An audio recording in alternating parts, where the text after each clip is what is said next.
मगाशी म्हणाले पावडर लाली अजून काय काय काय काय पावडर लाली मी नाही लावणार तो कोण लावणार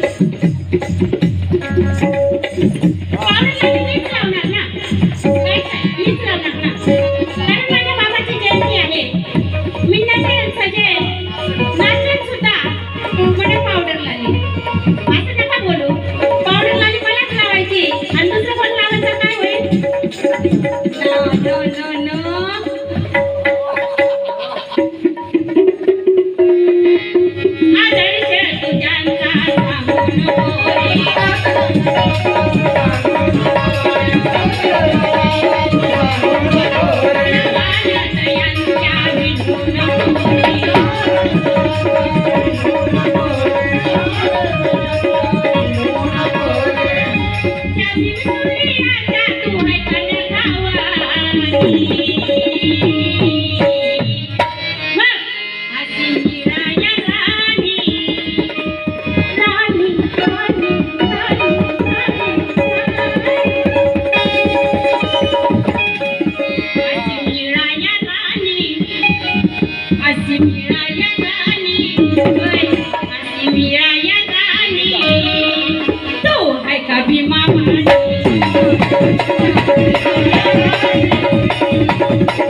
Thank you.